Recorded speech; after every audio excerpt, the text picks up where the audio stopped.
Hi everyone, welcome to my channel. तो guys, आज इस वीडियो में मैं आपके साथ शेयर करूंगी ग्लोबल हाईलाइट। तो काफ़ी टाइम से मुझे रिक्वेस्ट आ रही थी और मुझे बहुत टाइम हो गया इस तरीके की कोई भी फ़नी वीडियो अपने चैनल पे अपलोड नहीं करी। सो गाइज़, आप रिज़ल्ट देख सकते हो कितना ज़्यादा अच्छा आया है, कितनी सुंदर इनकी लेयर्स आई हैं। ठीक है, तो इसके लिए हमें चाहिए क्या, आपको चाहिए स्ट्रिक्स का अल्ट्रा लाइट ब्लॉन्डर चाहिए, डेवलपर चाहिए आपको 30 वॉल्यूम। ठीक है, एक बाउल चाहिए और फिर हमने इस के ऊपर एक ट्यूब यूज़ करी थी जिसको मैंने इस वीडियो में नहीं दिखाया है, बट मैं बताऊंगी मैंने कौन सा ट्यूब इनके बालों में यूज़ करी है। सबसे पहले मैं ब्लेंडर को एक बाउल में निकाल लूँगी। तो याद रखिए, जब भी आप ब्लेंडर यूज़ करें ना, कभी कभी क्या होता है, अगर आपका ब्लेंडर रखे रखे बहुत ज़्यादा टाइम हो गया तो उसमें दाने पड़ जाते हैं। तो वो दाने वाला जो ब्लेंडर है ना, वो हेयर में अच्छे से वर्क नहीं करता है। इसलिए जब भी आप ब्लेंडर यूज़ करें, उसको वापस से जब रखें तो उसका जो ढक्कन है ना, बहुत अच्छे से टाइट होना चाहिए। ठीक है, मिक्सिंग करिए हमने अंदाजे से। अगर आप बिगनर हैं तो आपको बहुत केयरफुली मिक्सिंग करनी है। जितना ब्लेंडर है उसका डबल आपका डेवलपर होना चाहिए। ठीक है, यहाँ पे हमने पार्टिंग इनकी कर दी है, ए टू ए पार्टिंग कर दी है। पीछे से भी हमने सेक्शन निकाल लिए हैं इस तरीके से दो। अब नेप एरिया से थोड़े से हेयर मैंने लिए हैं, फिर उसको छोड़ दिया है, फिर उसके ऊपर से एक सेक्शन निकाला है। अब इसमें से हम निकालेंगे लेयर। लेयर बहुत पतली पतली लेनी है, क्योंकि क्लाइंट की जो चॉइस थी वो थी कि उनको बहुत ज़्यादा थिक नहीं चाहिए, बहुत पतली पतले ही उनके स्ट्रिक्स चाहिए। तो बहुत केयरफुली आपको स्ट्रिक्स निकालनी है। वो स्ट्रिक्स ना तो बहुत ज़्यादा पतली होनी चाहिए एंड ना तो बहुत ज़्यादा मोटी।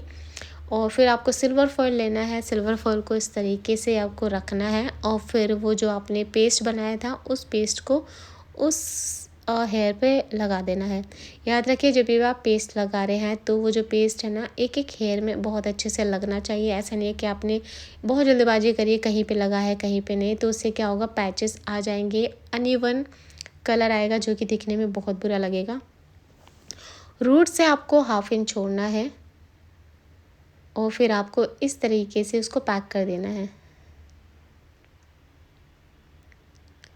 गाइस, हाईलाइट करना बिल्कुल भी ज़्यादा मुश्किल नहीं है, बट आपको केयरफुली करना है। ऐसा नहीं कहीं से आपने बाल लिए हैं तो कहीं पे दोनों तरफ से इवन आना चाहिए। अभी देखो, यहाँ पे मैंने 1/2 इंच के अराउंड मैंने हेयर छोड़ दिए हैं इस तरह से। फिर मैंने उसके ऊपर वाली एक लेयर निकाली है, फिर उसमें से मैं इस तरह से स्ट्रिक्स निकाल रही हूँ।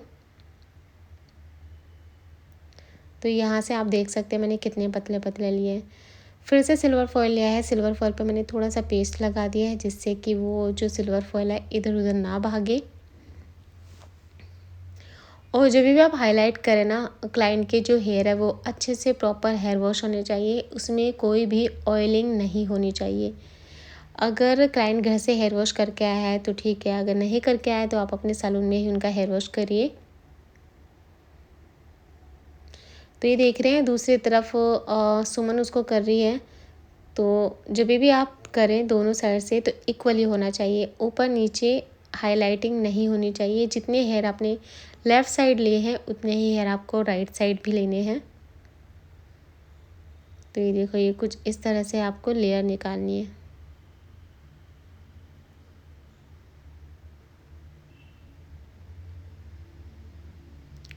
सो गाइज़, मुझे काफ़ी सारे कमेंट आ रहे थे कि दी आप केराटिन की वीडियो भी शेयर करिए। तो गाइज़, बहुत जल्दी मैं आप लोगों के बीच में केराटिन की वीडियो भी लेकर के आने वाली हूँ। एक्चुअली पार्लर में काम आता है, बट ज़रूरी नहीं है कि हम सभी का रिकॉर्ड करें। रिकॉर्ड मैं तब करती हूँ जब मुझे लगता है कि हाँ, मेरे फ़ोन में स्पेस है एंड मेरे पास टाइम है। अगर मुझे ऐसा लगता है कि काम बहुत ज़्यादा है, थकान होगी, तो सच बताऊँ तो मैं बिल्कुल भी रिकॉर्ड नहीं करती। बिकॉज़ जो काम हम बिना रिकॉर्डिंग के कर पाते हैं, वही काम को अगर मैं रिकॉर्ड करने बैठूँ तो उसमें बहुत ज़्यादा थकान होती है। कैमरे को बार बार ऑन करना, ऑफ करना, वीडियो को रिकॉर्ड करना, फिर कैमरे को साइड हटाना, ट्राइपॉड हटाना, उन समय इतनी थकान हो जाती है ना कि बिल्कुल मन ही नहीं करता कि रिकॉर्ड करें। तो ऐसा नहीं है कि पार्लर में काम नहीं आता, पार्लर में काम आता है, बट रिकॉर्ड मैं बहुत कम करती हूँ। अगर मुझे ऐसा लगता है कि हाँ चलो, अब पार्लर में भी थोड़ा सा कम है काम, या फिर ऐसा मुझे लगता है कि रिकॉर्ड करना चाहिए, तो तब हम रिकॉर्ड करते हैं। और हर क्लाइंट का भी देखो रिकॉर्ड करना पॉसिबल नहीं होता, क्योंकि ज़रूरी नहीं कि हर कोई रिकॉर्ड करने की परमिशन भी दे। ठीक है, तो इस वजह से भी हम रिकॉर्ड नहीं करते हैं। तो देख रहे हैं, आपको जब भी बस हाइलाइटिंग आपको निकालनी ना, आपको एक लेयर छोड़ते जाना है, फिर आपको दूसरी लेयर निकालनी है, फिर उसमें से आपको हाइलाइटिंग निकालनी है। तो इक्वली आपको हेयर छोड़ना है, लाइक इस तरह से। ऐसा नहीं कहीं पे आपने ज़्यादा छोड़ दिए तो कहीं पे कम छोड़ दिए। रखेंगे उसको 15 टू 20 मिनट। 15 मिनट के बाद आपको ऐसे चेक करना है। चेक करने के बाद अगर आपको लग रहा है कि कहीं पे कलर ब्लॉन्ड हुआ है, कहीं पे कॉपर है, तो आपको उसको फिर से इस तरीके से मिक्स करना है ब्रश से। मिक्स करने के बाद आपको फिर से उसको रख देना है 5 मिनट के लिए। ठीक है, तो किसी किसी के बालों में तो कलर बहुत अच्छा आ जाता है इक्वली, बट किसी के हेयर में कलर क्या होता है ना, 2 टोन कलर आते हैं। वो इस वजह से भी आता है, या तो आपने प्रॉपर उसकी मिक्सिंग नहीं करी है, हाँ ठीक है। एंड इस वजह से भी कि क्लाइंट अपने बालों में कलर वगैरह कराते रहते हैं, तो कहीं कहीं पे क्या है कि कलर अनइवन चढ़ता है। तो ये चेक करके ही आपको सिल्वर फॉयल निकालना है। इनके बालों में करीब करीब हमें लग गया था 25 मिनट, बिकॉज़ ये अपने बालों में कलर भी करती हैं, तो थोड़ा बहुत कहीं पे अनइवन कलर था, तो उसको हमने मिक्स विक्स करके अच्छे से प्रॉपर फॉयल में लपेट के 5 मिनट के लिए वो छोड़ दिया था। और आप क्या कर सकते हो, अगर किसी के बालों में प्रॉपर कलर नहीं आ रहा है, तो आप ऊपर से ना ब्लो ड्राई का आप हीटिंग दे सकते हो। हीटिंग की वजह से क्या होगा ना, वो कलर बहुत फास्ट चढ़ता है। तो ये देखो मैं क्या कर रही हूँ, मुझे लग रहा था कि ऊपर से प्रॉपर कलर आया है, नीचे से थोड़ा सा कॉपर कलर आया, तो मैंने ऊपर से फॉयल को नीचे खिसका के छोड़ दिया, जिससे कि जो नीचे वाले हेयर है ना, वो अच्छे से प्रॉपर इक्वल एक कलर में आ जाए। तो यहाँ पे आप देख रहे हो ऑलमोस्ट हमने कर दिया है। थोड़ा सा यहाँ पे हमारा कैमरा बंद हो गया था, जिस वजह से सब चीज़ें रिकॉर्ड नहीं हो पाई। और अब यहाँ पे देखो, फ्रंट से मैंने बीच में से मांग निकाली थी, उस साइड में हमने 6 लेयर इनकी निकाली है। सेम लेयर हम यहाँ पे भी निकालेंगे। तो ये देखो इस तरह से आपको इतना पतला पतला सेक्शन लेना है। ग्लोबल हाईलाइट का मतलब होता है फुल बालों में हमें हाईलाइट करना। तो ऐसा नहीं कि पूरे ही बालों में हम हाईलाइट कर देंगे, कुछ कुछ हेयर को छोड़ के जब हम हाईलाइट करते हैं पूरे बालों में, उसको बोलते हैं ग्लोबल हाईलाइट।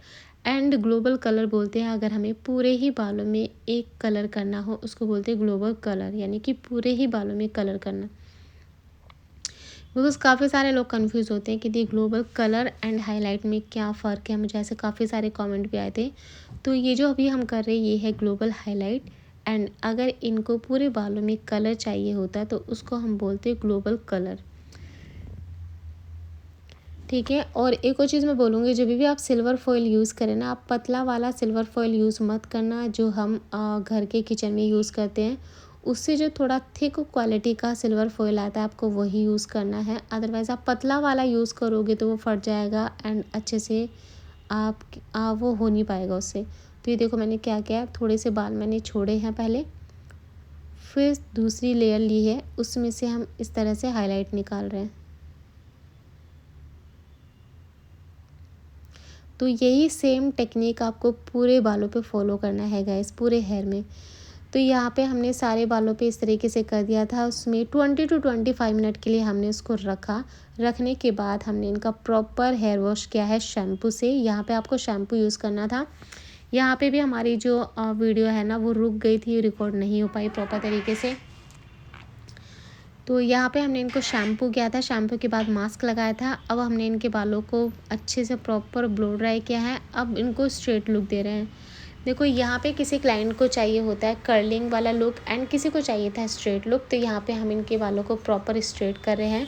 और इनके बालों में हमने केराटिन भी किया था, तो केराटिन की वीडियो में नेक्स्ट आएगी केराटिन की वीडियो, क्योंकि इनका हाईलाइट करने के बाद जस्ट बाद ही हमने इनके बालों में केराटिन भी किया था।